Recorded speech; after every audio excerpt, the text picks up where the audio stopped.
Welcome to the Simply Be Found Huddle. You have Dean and Rob along with Stephen and Michael as our guests today. How are you guys doing? Doing well. Great. Awesome. Yeah. Well, thank you so much for being on. Can you guys get to pick who goes first on this, but tell us about and tell our listeners about yourself and how you help businesses and how you kind of work with that and how they can find you just in case they're interested and all that good stuff. Michael, you want to kick it off? Yeah. So we're Seven Wonders. 7wonders.com is our domain name with the number 7, not 7 written out, which a lot of people get confused. And yeah, we're a video marketing agency. We do work for a lot of different companies, ranging from startups to Fortune 500 companies, brand videos, podcasts, you name it. So really exciting time to be in the industry too, with all the changes that are going on. So yeah, that's a little bit about us. Stephen, I don't know if you have anything to add to that. No, I'm just excited to be here, excited to talk about, I mean, it's in your name, Simply Be Found. And I know that you guys cover a lot of different topics on your podcast and on your website and whatnot. And video, of course, is such an integral part of that. So we're excited to have some conversations about that today. Well, I think video's taken a huge change, and I think AI has changed it a lot, and not from the aspect of AI doing the video. I don't think those work very well, in my opinion. I don't know how you guys feel on that.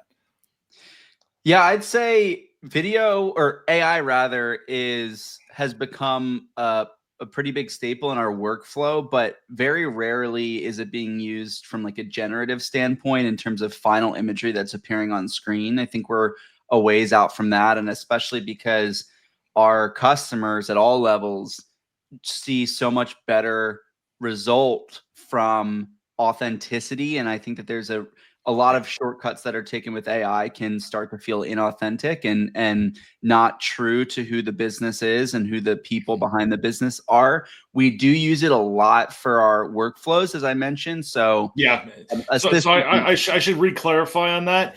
AI for replacing the human aspect of the actual presenter of the video is where I don't think it works very well. But inside of the workflow, I mean, we use it all the time. We couldn't do our podcast if it wasn't for the AI flow.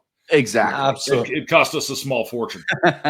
Absolutely. And the way we look at AI is it really doesn't take over any one job. It just assists people with their jobs. So let's just say audio enhancement, for instance, is a big thing that we use AI for. A lot of times audio will sound bad, and then we'll use the AI to enhance the audio. So little things like that, it just boosts the quality. It doesn't really do the base level of work. It just boosts the quality a little bit for the costs that we're having customers pay. So for us, it's exciting because it allows our clients to have a higher quality of work at a lower cost versus, hey, we're completely replacing humans with AI.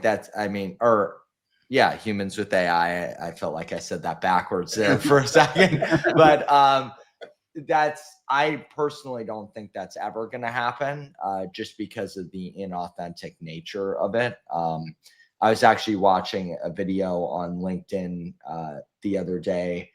I think the woman's name is, or she was on YouTube. It's called Silicon Valley Girl, I think is her name. And she does like interviews with people in Silicon Valley. And she was interviewing Reid Hoffman, who's the co-founder of LinkedIn. Right. And Reid's not only the co-founder of LinkedIn, but he's like a big investor in Silicon Valley. And he has a whole AI version of himself. Yes. And he was talking about AI and the utilization of AI and how a lot of people are scared that AI is going to take their job. And he was just saying, from like just a purely mechanical standpoint, forget like the AI advancing. He said, just from like the compute power and like, if you're talking about physical robots, the ability to build physical robots as well, we're decades out from like the physical ability to use AI to replace jobs. Like humans are a more efficient like source of work than AI will be, because humans are so efficient, like energy wise. What we eat some food and then we're like, I mean, like, it's like, you know, a robot requires a lot more energy input to give any output. So I think that was encouraging to me, at least, that we're a few decades away from any real, I think, AI change. I think it's just gonna, and Reed also talked about how the best utilization of AI moving forward also is going to be AI plus human, not AI alone. AI doesn't have that problem solving capability that a human has. They're never really going to think outside of the box the way a human can. So I think that that's exciting because people keep talking about AI. I want to backtrack it a little bit and talk about it's a great tool, but let's stop talking about it so much. It's not really as great as people think it is. You know, like I just had to compose a letter today, and I wrote it in my words, and I put it into AI because sometimes you get emotional with some things because on a situation, and the AI helps you take some of that out. But then you still have to put the human back into it again after it comes back to you. And I agree with you that, you know, that content. You're seeing so much content out there, and we're going to get to the video side of that. There's so much content that's being generated by AI that's not real. It's being regurgitated. It's going out and finding research. And with the video side, what you guys are doing, and Rob and I have talked about this, is it's a great way to get content that's in your own words out about your business, and then you can transcribe it into blogs or whatever else. I mean, the whole thing is just a big picture, and I think that's where you guys are at as well with your business as well. Are you not?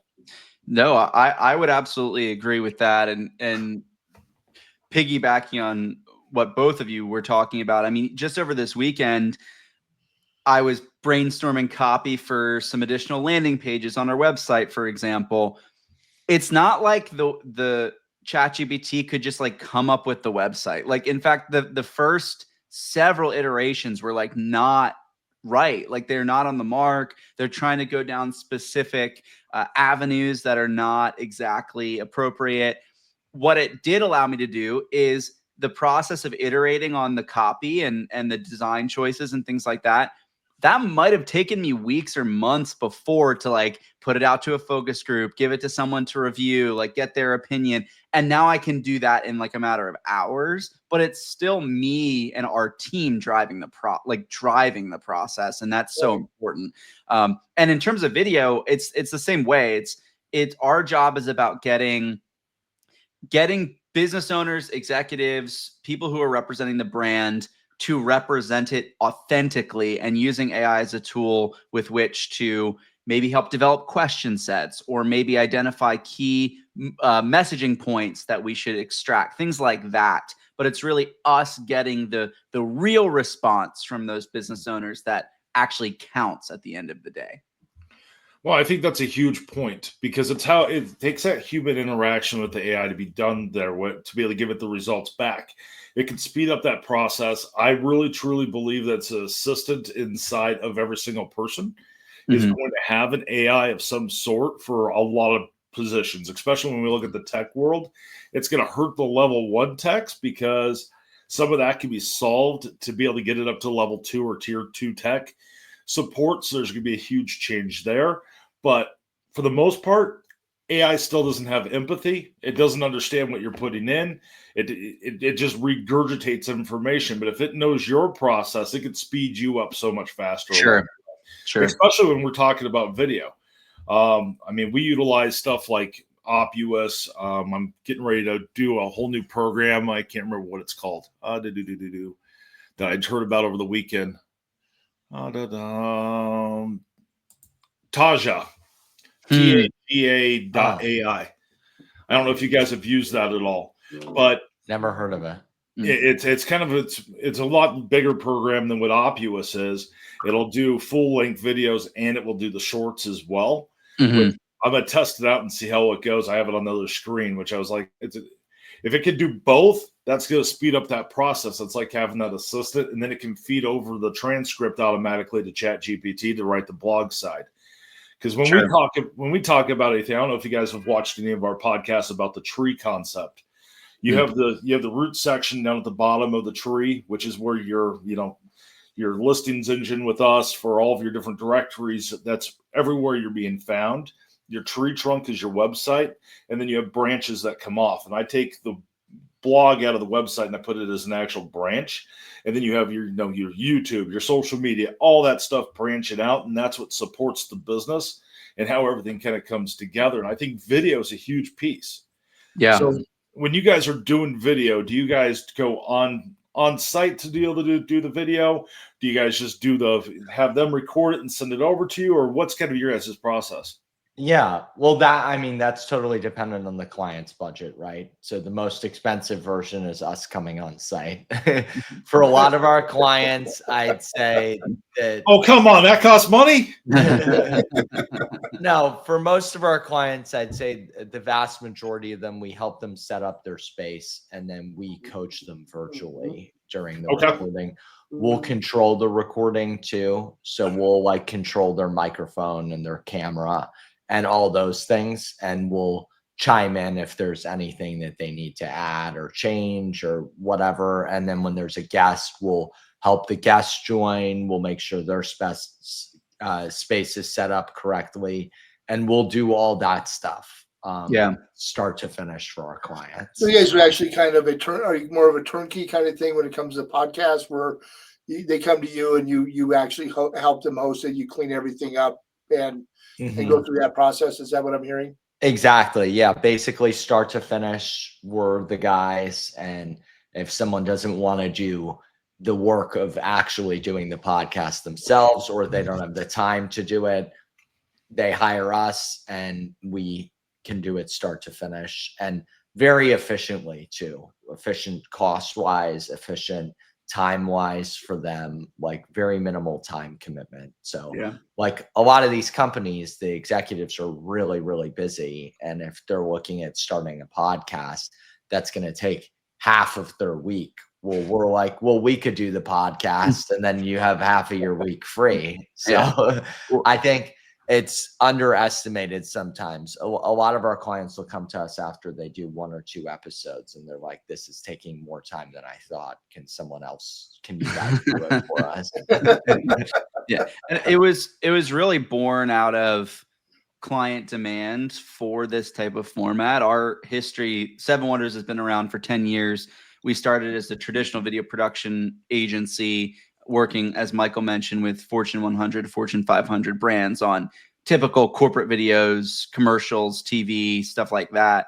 But especially over COVID, when obviously everyone was relegated to their own home and still wanted to output content, a lot of our clients, Comcast, The Atlantic, Capital Group, they still wanted to produce something and have it be as part of a higher quality package than just putting a Zoom online type of thing, but obviously not to the extent of going on site with shooting with cameras and cinema equipment and all that.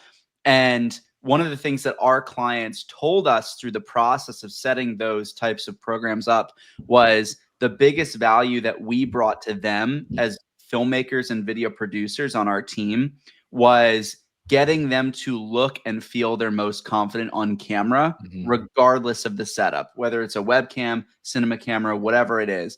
They felt like our executives really shine when you all are behind the camera coaching them. And so that's where the podcast program really started to take off, was when we said, okay, let's package this up in a way that just allows business leaders and executives and entrepreneurs to really be themselves and get their message out in an authentic way. And we can really benefit them in that regard in a consistent output. I know a lot of what you guys talk about with the tree analogy, but also I think I was watching an episode that you all put out about just social media marketing and consistency of posting and things like that. And you all were talking about how it's not enough to just put an image out there with a blurb of text on it. That's not going to drive. It needs to have some sort of valuable messaging to it. If it's educational, if it's a case study, if it's something. And this format is just so accessible in that regard because it's real and you can get real client stories and you can get your face associated with the expert status in your industry. So that's why we're so excited about it.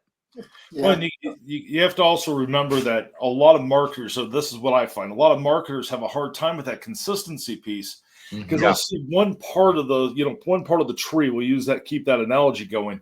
So they'll have that one part of the tree, but they can't see how everything else can connect into that and how you can reuse your information.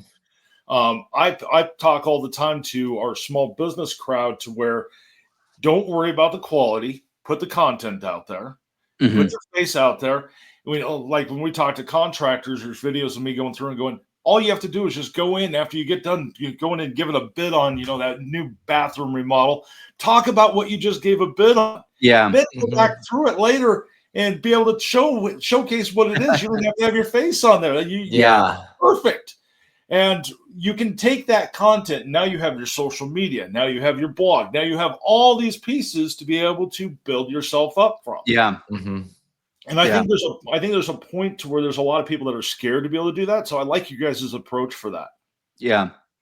Yeah. And I'd say, I think at the base level, what you're saying, like the starting point is just get content out there that features you and features real authentic storytelling. Obviously, we take an approach that's kind of like the next level of that, elevating the quality of the video product, but it's the same idea, right? It's we want you to be telling your authentic story. And right after this, we actually have a company-wide all hands on deck meeting where we're just going through our March and projecting for April and all that. And one of the things that we're going to be talking to our team about is just the successes that we've seen from our client experiences using this podcasting format as the spearhead, not only for them, for the clients, but also even for ourselves. Like in the past month, our own Seven Wonders podcast, we've had a client inbound opportunity that's come from the networking benefit, just having someone as a guest. We've had a cold inbound that just saw a clip of the podcast on LinkedIn.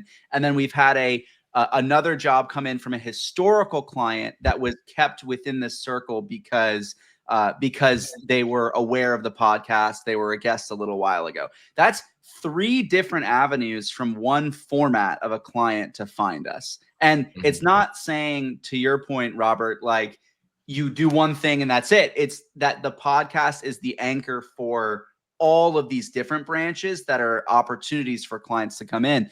When we see that data, we're like, to all of our clients, like, you need to be doing, like, why are you not doing it? Like, and I mean, these are just also leads that we can attribute directly to the podcast. Our lead inflow has been a lot higher than normal over the past few months.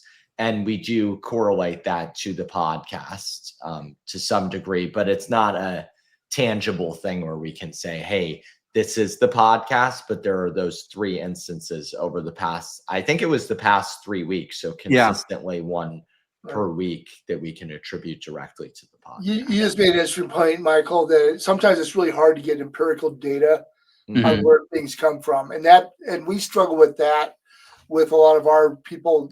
How do I know that the leads are coming from here in this location?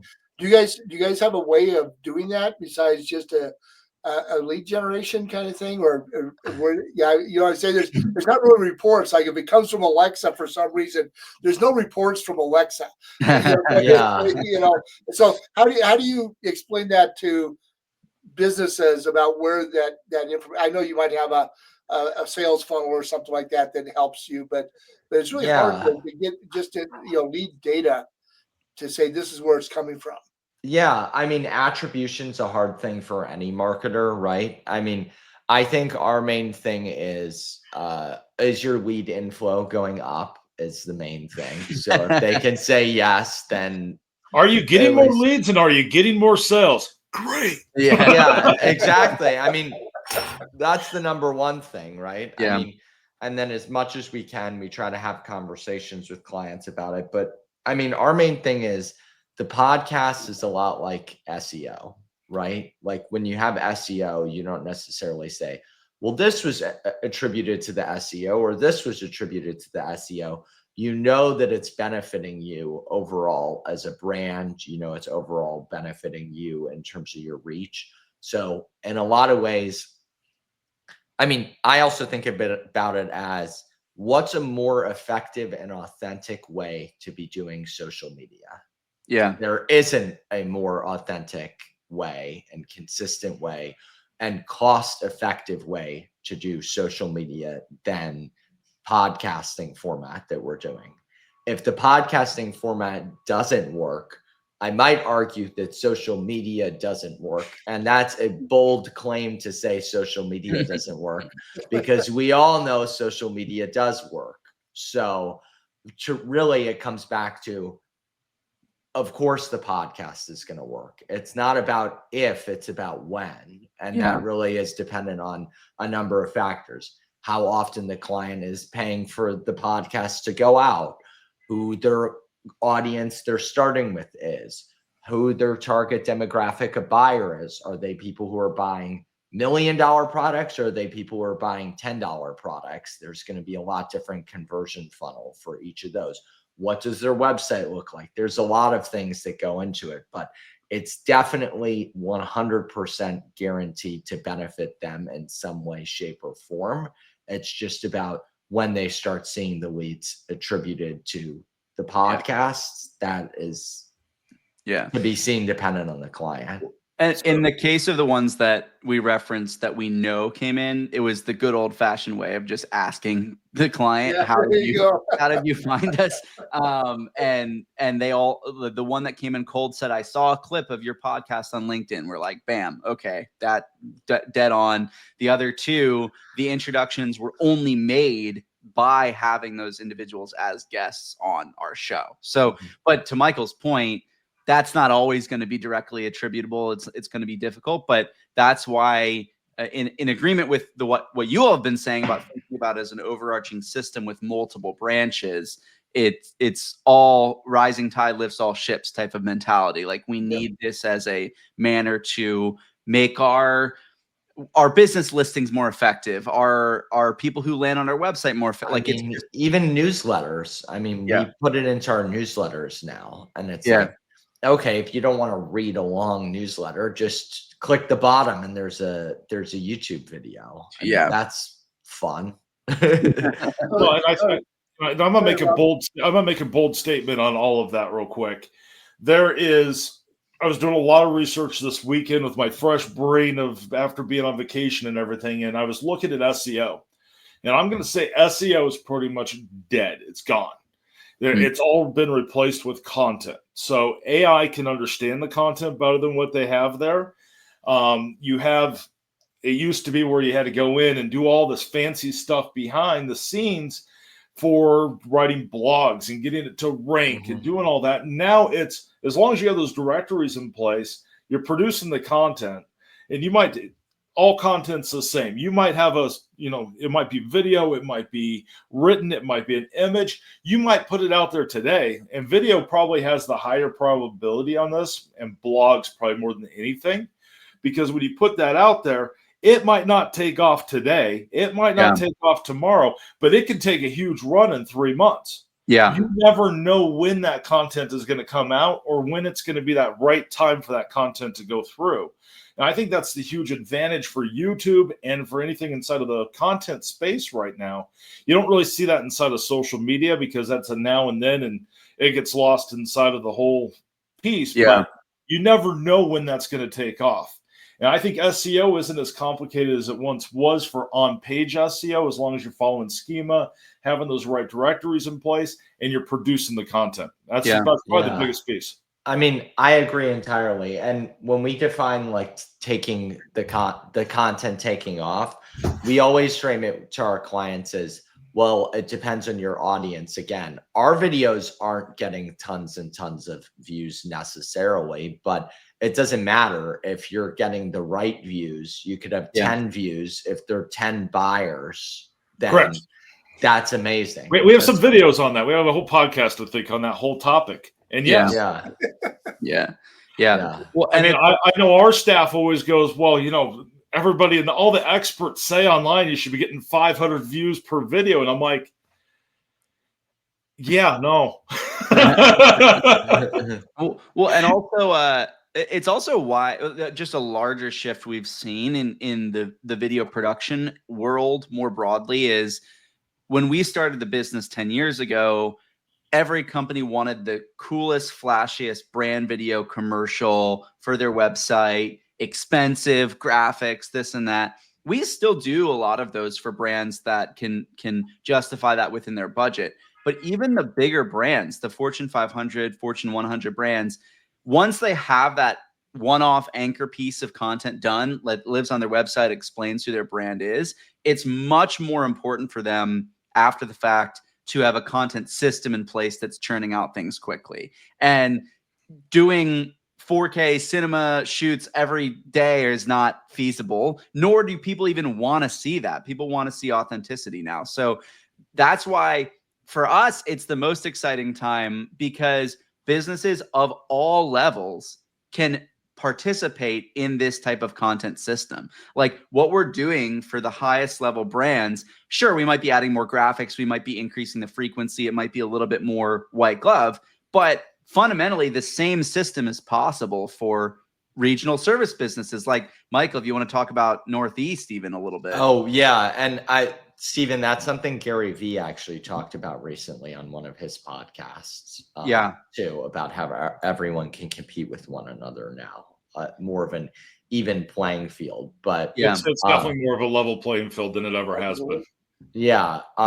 My family owns and runs pest control companies in the greater Philadelphia area, Mainline Exterminating and Northeast Exterminators.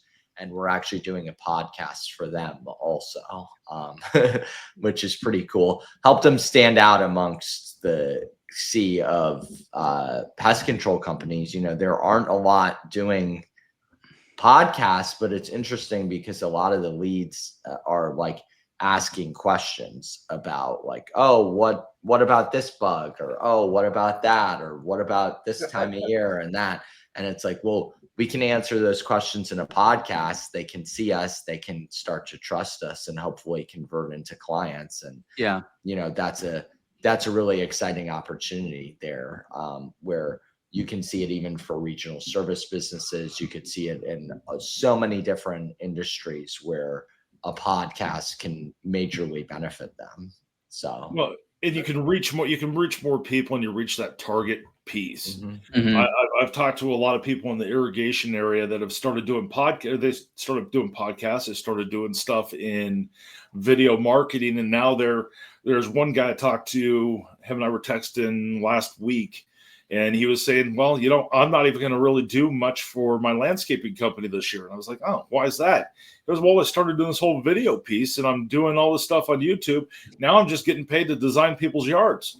Wow. It changed his entire business model just by doing that one piece, because he didn't really see it. Wow. Goes, it's what I love doing, and I didn't really love running my crew anyway. He goes, so now having that, he goes, it takes that huge piece out of my entire ecosystem. And I'm like, well, you know, you never know where you're going to end up when you start something. Yeah. Wow. And that playing field right now is so critical to be able to make sure you're putting the content out, because anybody can produce mass amounts of AI generated content, but not everybody's going to be able to produce real content. And when you mix the video piece in, you're going to get that real authentic content that's behind that, which I think is so important. Yeah, absolutely. So I have a question for you guys. You know, when you talk about you work with smaller businesses, regional businesses, and large brands. The larger companies, they really have a branding guide. They got to really be careful not to step on. Do you find that the branding concept is really important for the smaller and regional businesses as well? I mean, to make sure you don't mess up the algorithms, if you will, because you don't want to put out, showing somebody doing something stupid on a skateboard and then talking about pest control. You know, that messes things up. Yeah. I mean, you have to be careful. I've seen people do some really strange things with their videos. What's your recommendation on that kind of thing?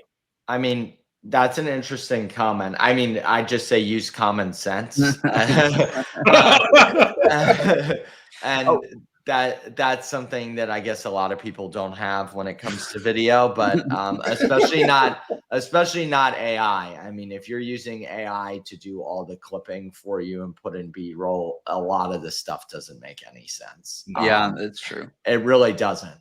So, I mean, simple is better sometimes too. I mean, when you're talking about bugs, you put bugs on the screen. I mean, when you're talking about skateboards, you put skateboards on the screen. I mean, to me, it's that simple. I mean, I don't think there's really much more behind it. I mean, in terms of following a brand, when we're talking about a major already established brand, yeah, they definitely have more brand guidelines, more restrictions.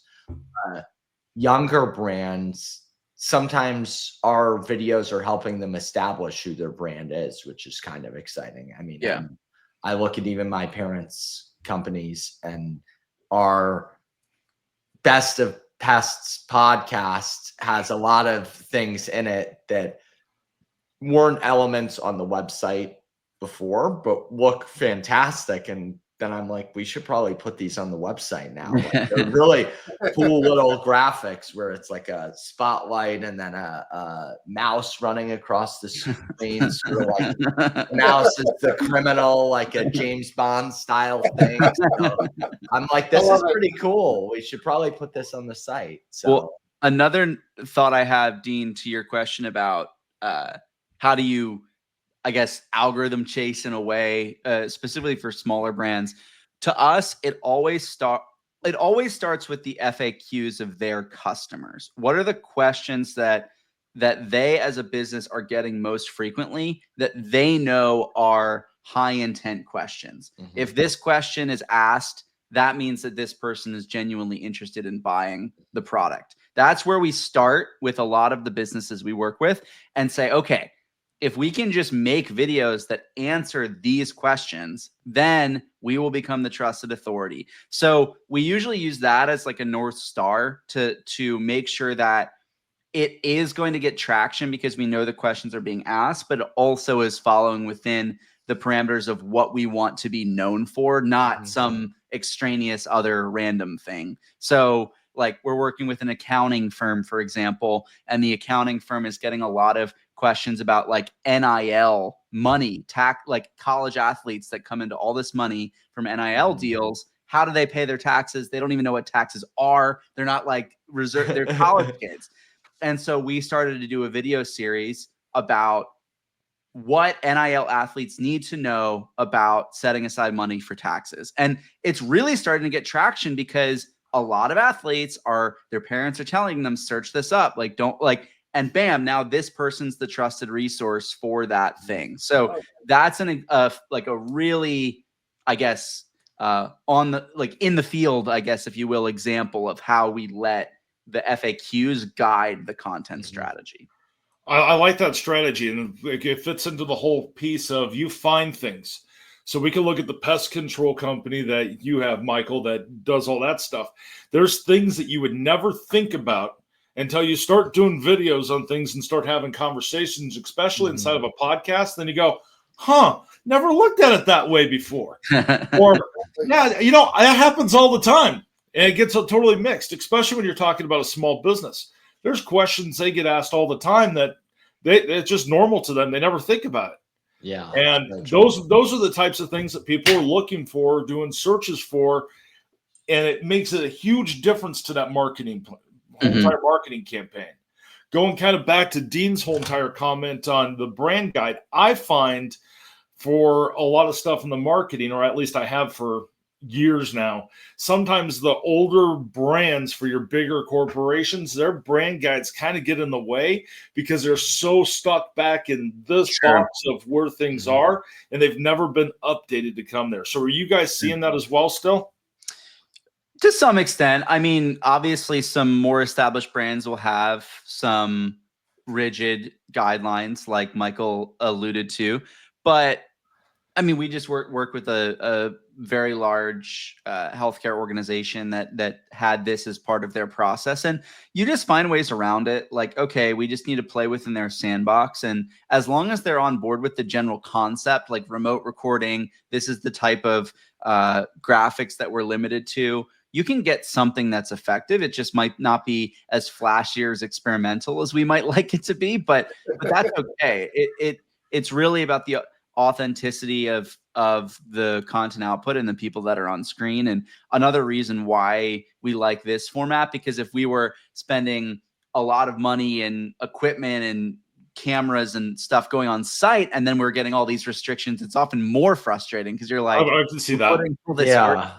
I mean, and we're used to working with really large companies. So I think to some degree, our team isn't faced by this stuff anymore. We're just used to working around it. And we have our methodologies, but I could see where some people might get frustrated with it. Now, see, when I'd had to deal with it, I was more in the VC role of being an investor or coming in on being on their board or whatever. Yeah, I just came in like a wrecking ball and everybody hated me. But Dean, you would never imagine that, would you? No. So Rob gets really excited because he's so passionate about things sometimes, and some people take that the wrong way just because you've had that happen. Where I did a pitch to somebody, and my daughter happened to be with me, and I'm not a very aggressive salesperson, and she goes, "Oh my God, you scared the holy hell out of that person. You were so aggressive." I said, "I didn't think I was aggressive at all. I was just passionate about it." That's what, that's one thing that videos can do, is can allow you to be passionate. People can see some of the emotions that you have and that kind of thing. Yeah. So it's actually funny when we're on sales calls with brands where they haven't thought about the podcast or virtually recorded or video sales letter style format before at all. And as they're talking about what they want or what their goals are, it starts to click in my head, oh my gosh, like this would be a perfect format for them. Yeah. I almost get like frustrated because I'm just like, stop talking. I want to tell you about this already. Like, and I think that's not the appropriate, you have to listen to them. You should be listening more than you're talking. You should like all the actual sales training comes into play, but it's very true that when you believe in something, whether you're a salesperson on a sales call or even just a presenter recording on the video format, that passion can come through. Unlike if it were just an all caps email, people would just think you're really angry. Well, it's amazing what you can do with video and what it can do there. So when you talk about the passion, you talk about consistency, you can do that with video. So we ask the question all the time. For one, we were looked at with like we were absolutely crazy in January when we decided, well, we're going to do 5 podcasts a week, and we may move it to 7 days a week here coming up. Wow. But it's one of those things to where, and plus I do my videos on top of it, and Dean's supposed to do his, but that's a whole nother topic. This is the only time you get me in front of a screen. That's a whole nother conversation. But it's one of those things to where you can use. We also get asked that question of, how do you as Dean and Rob handle all the support for Simply Be Found? And we use video to be able to do a lot of that. Because we get asked the same questions over and over. Well, if you have those videos in your library, it's real simple to go, here you go, here's the answer. Yeah. And now it's that same answer. It's consistent. It follows it, and then you can update it. Mm-hmm. So, and that's one question I have for you guys that as I'm talking, what do you think on YouTube marketing for updating old videos? Should you delete them? Should you leave them on there? Or how should that be handled? It's an interesting question. I don't know. I was just looking at that this weekend. I never thought about asking this podcast. That just led me up to it. Here's my loaded question. I think like anything else, it depends on the client. But going back to what you said earlier, Rob, you never know when a video is going to be found. Yeah. So to me, it's always best to have archival material on YouTube because you never know when someone's going to search it. Unless you're constantly updating with the same content over and over. Like if you redo the same video, right? YouTube's the second largest search engine, I think now. The number one. Okay. So now it's number one. Okay. So they're in battle right now with main Google. Google owns YouTube, but right now they're they're the number one search engine for most common questions. Now it depends on what you're looking at for what types of searches. So they're up there, but sorry for interrupting. Got it. Okay. Number one or number two, depending on what you're looking at. But Basically, the point being, if you're competing against yourself for the same thing, then you might want to take down the old video. But I mean, the old video is also going to have so much better history. I mean, I remember SEO, it was like when you would have an article that's been around for 10 years, it's pretty hard to update that article because then it's going to re-index versus, you know, that article might be performing really well. You don't want to get rid of it. You want to leave it the way it is. So I think the same thing for a lot of it goes to YouTube too. Even, and if you want to get rid of it, just make it unlisted or something like that. Yeah, I think one of the things that Rob was alluding to, we have one of our, we call our customers members because that's how we try to treat them. They had a change in some of their, they got rid of a service that they no longer have available, and their old videos talk about it. And so Rob and I have been in debate on whether we should have them take it down or leave it up, because it was accurate when it was done. And it has good content, but now it isn't accurate with the services they're providing. I mean, I think in that scenario, you probably want to take it down, just because it's not, they don't want to be found for that anymore. I was actually looking at it for us, Dean, because we have a lot of our old platform videos. They're close enough to what we have. From the research I did, Michael, I agree with you on that, because that's basically what I figured out. So if you make it unlisted, YouTube automatically doesn't look at the audience that looked at that, so you could hurt your audience level. And what I found is you can actually put in the description, just say, you know, and pin the comment of going, this is an older video as you find it. We updated our pricing. We've updated our system. This is an older video. Look at the newer video here.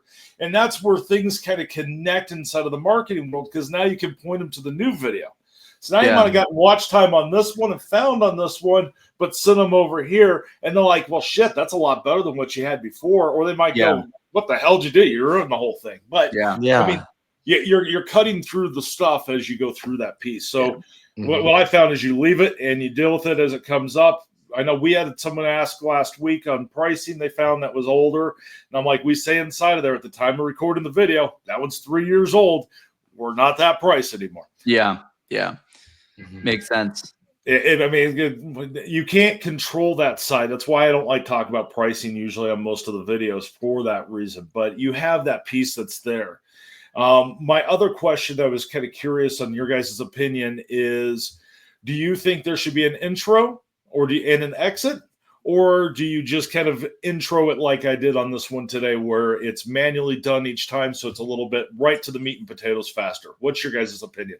So it depends on the client, and it depends on the format of the show and what the goals are. I'd say as a general rule, what we've found to have a lot of success is yes to an intro, but having some sort of hook before the intro. So some sort of really compelling moment from inside the episode that gets people interested, and then watch through the intro. But again, it really depends on the format. Like when Michael and I are recording video sales letters or just typical educational content to the camera, we just, hey, what's up? We're going to talk about this today, blah, blah, blah. Like versus a podcast with a guest, there's more of a formal intro. So depends on the format, depends on the client. We'd say, generally speaking, a hook before the intro is a good idea. And I think it definitely depends on the client, depends on everything. There's a lot of variables that come into that question. So, I mean, there could be all kinds of different directions you take that. Yeah. When it comes to you guys and what you guys do, are you guys marketing the video afterwards as well and doing the full suite of things then as too? It depends on the client again, but we do have those services. So for some clients, especially the ones that are Fortune 100, Fortune 500 that have crazy internal resources, other agencies, a lot of times we're functioning as their retained video content, media content creator for this type of program. And they do that on their own. For smaller brands, we do the posting, the media planning and all that stuff.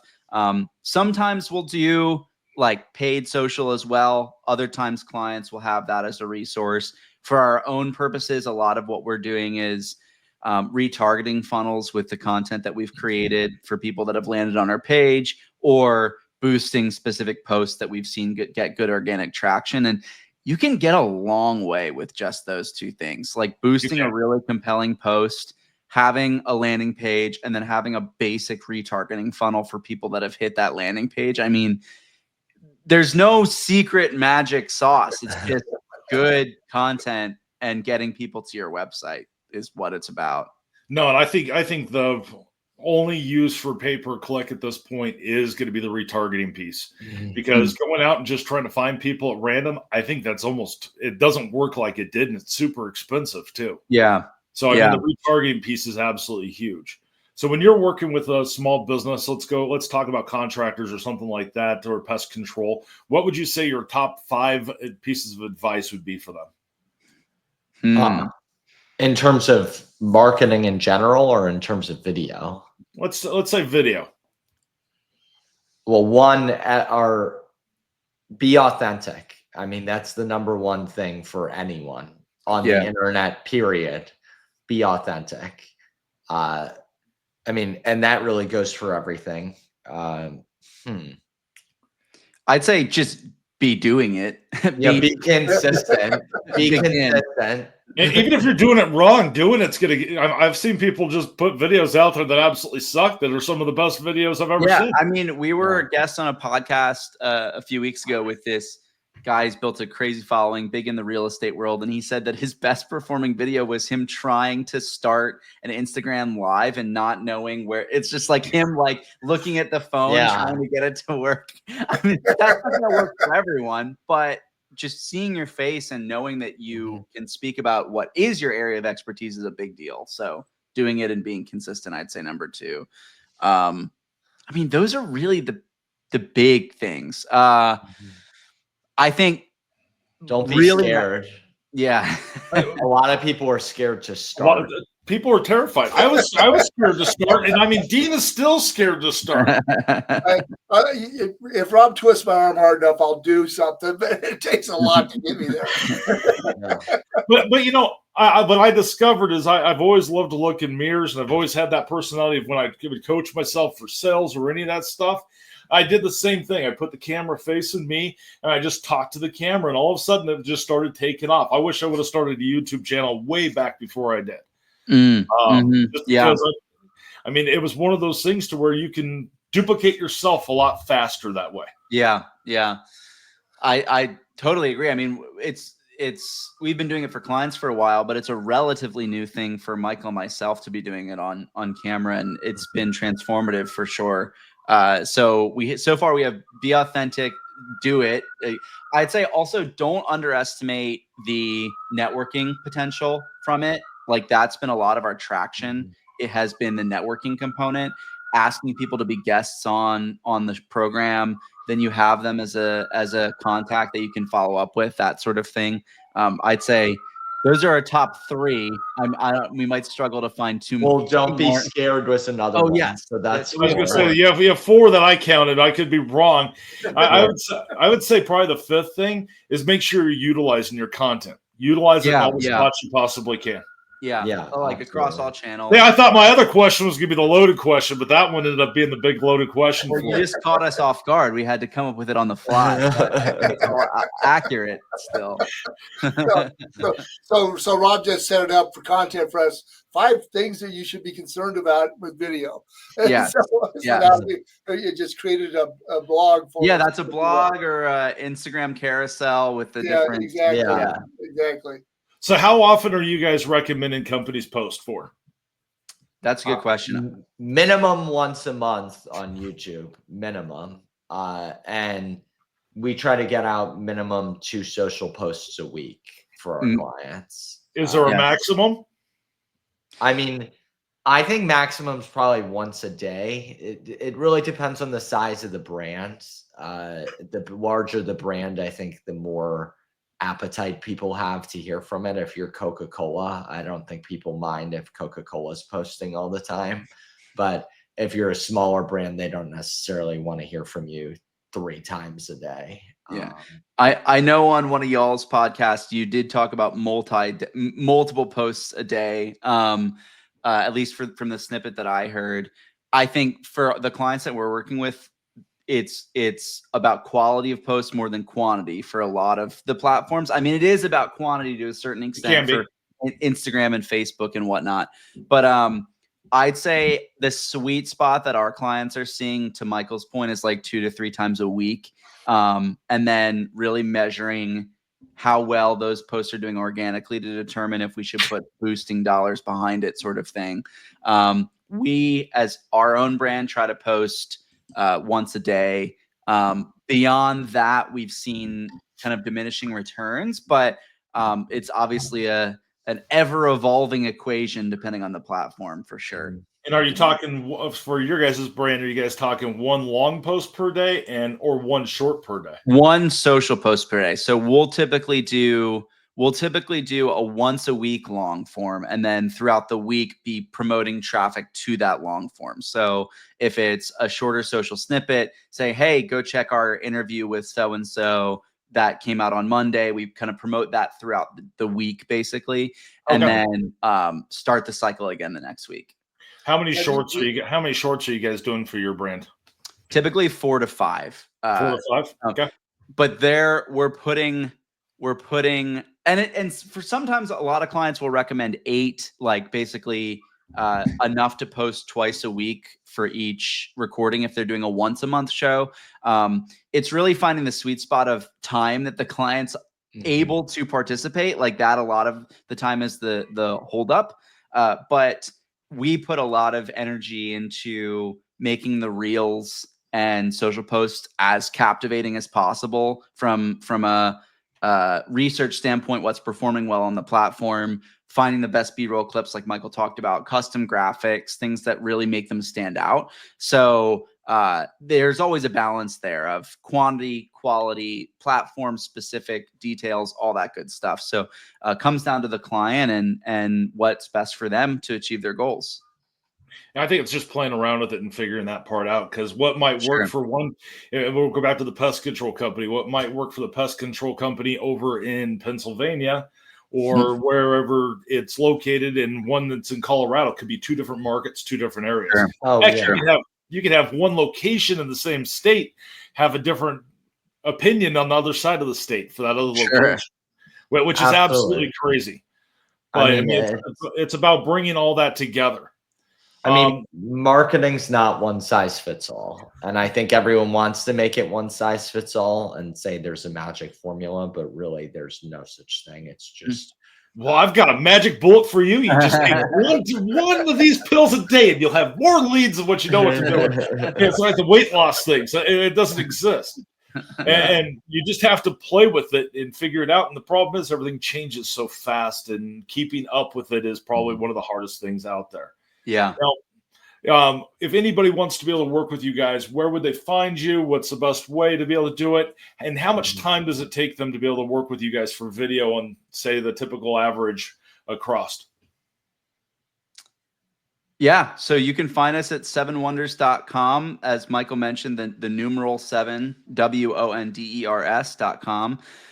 Specifically about our podcast program at 7wonders.com/podcast. But you can find us by just going to our general site and navigating there. To get started, we typically spend a few weeks in an onboarding process, making sure you have the right equipment, making sure that you have a space properly set up. We try to have a recording within a month that we can start to generate content from, just to get the process going.